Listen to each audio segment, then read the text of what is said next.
Bem, aqui estamos com mais uma aula para você. E neste vídeo eu quero contextualizar em nossos estudos ideias contrárias. Isso. Às vezes a prova traz para você textos trazendo ideias contrárias. Ou às vezes um único texto. E neste único texto você tendo ideias opostas, ideias contrárias. Pois bem, na teoria, na literatura chamada linguística, ideias contrárias é o mesmo que estrutura tensiva, de tensão, legal? Estrutura tensiva.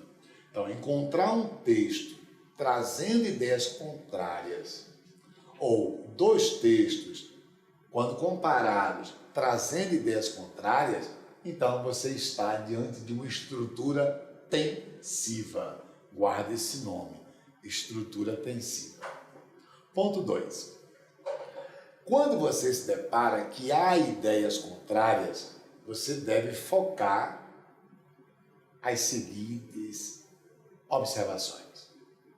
Observação número 1.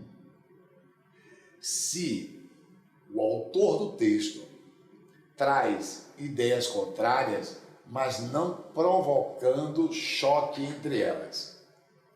Quando isso ocorre, nós afirmamos que a intenção do autor é garantir autonomia para cada texto ou para cada ideia.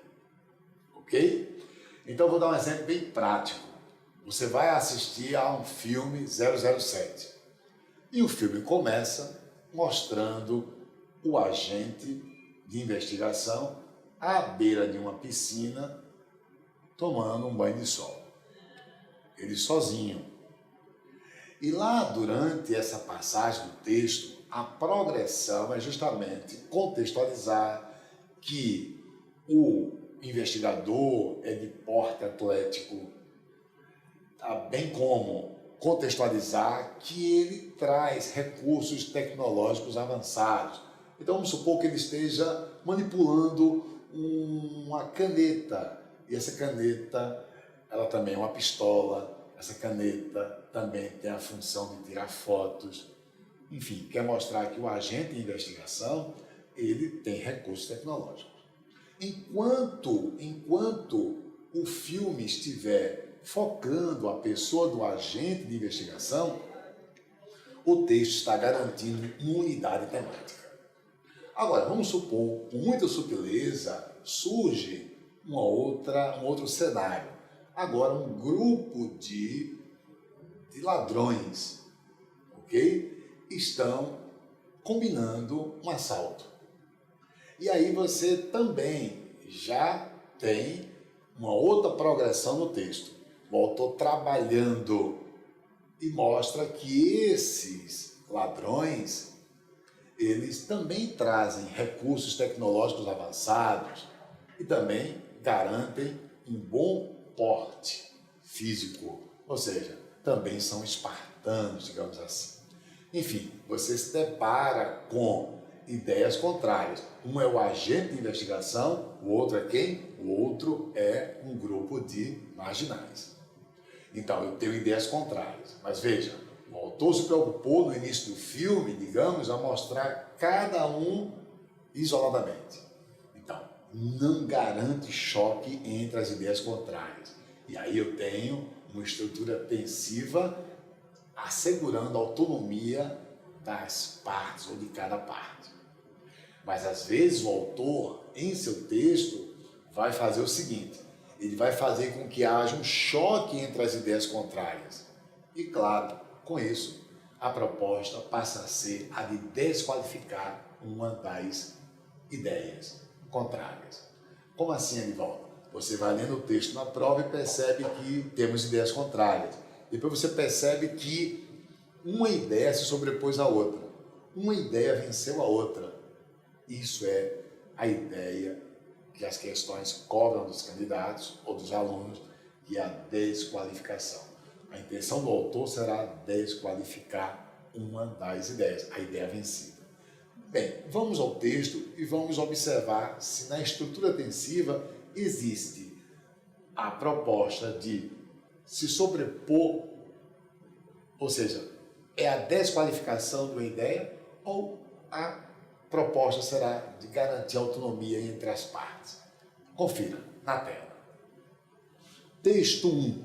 Sou completamente a favor da flexibilização das relações trabalhistas, pois a velhíssima legislação brasileira, além de anacrônica, vem comprometendo seriamente a nossa competitividade em nível global.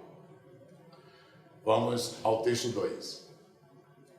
É uma falácia dizer que com a eliminação dos direitos trabalhistas se criarão mais empregos. O trabalhador brasileiro já é por demais castigado para suportar mais essa provocação. Pois bem, então, o primeiro texto, você observe que a pessoa se mostra a favor da flexibilização das relações trabalhistas. É isso? E justifica em seguida. Olha a conjunção explicando, esclarecendo, justificando. Pois a velhíssima legislação brasileira, além de anacrônica, vem comprometendo seriamente a nossa competitividade. O texto 2 já diz no início, é uma falácia dizer que com a eliminação dos direitos trabalhistas se criarão mais empregos. Quer dizer que, se ele diz, é uma falácia dizer que, e aí traz a ideia do texto número 1, então ele está desqualificando a ideia concebida pelo texto número 1. Então tem uma sintaxe de tensão intensiva, ou seja, eu tenho ideias contrárias, onde o autor desqualifica a ideia anterior, ok? O trabalhador brasileiro já é por demais castigado para suportar mais essa provocação. Então esse texto 2, realmente, ele é contrário ao texto 1. Comparando com o texto 1, ele se opõe ao texto 1. Bem, o que é que a questão quer? Os textos acima tratam do mesmo assunto, ou seja, da relação entre patrão e empregado. Os dois se diferenciam, porém, pela abordagem temática. O texto 2, em relação ao texto 1, ele é irônico? Não, ele chega em seu início a desqualificar o anterior. Ele não é irônico. Ele é semelhante? Olha a letra B. Não, não é semelhante. Ele não endossa o texto 1. Não posso marcar a letra D. Realmente, eu tenho uma ideia de oposição. Então, essa questão, venha comigo, ela só quis que o aluno, na hora da prova, da resolução da questão, identificasse qual é a relação na articulação entre os dois textos. Eu tenho uma estrutura tensiva, ou seja, eu tenho ideias contrárias. Então, marquemos a letra C. E fiquemos, neste vídeo, com a lembrança de que ideias contrárias têm um nome específico, é a sintaxe de tensão. Mas não se limite a apenas perceber que eu tenho ideias contrárias no texto que a prova apresenta, ou a questão apresenta. É bom você também ter a soma com o que eu trago para você neste vídeo. Ou seja, ideias contrárias, verifique se a proposta é, por parte do autor do texto, apenas dar autonomia a cada força, ou seja, não garantir a condição de uma se sobrepor à outra, não garantir a desqualificação de uma ideia em relação à outra. Ou então, se a ideia ou a intenção do autor realmente é proporcionar essa desqualificação. Legal? Então, ideias contrárias, chamemos de sintaxe de tensão ou estrutura tensiva. Se a proposta é dar autonomia a cada força, então as ideias contrárias não irão entrar em choque. Mas, se a proposta é desqualificar uma em relação à outra, então o autor vai proporcionar realmente o quê? Um confronto, um conflito direto entre as forças contrárias e uma vai se sobrepor à outra. Legal? Um abraço e até a nossa próxima aula.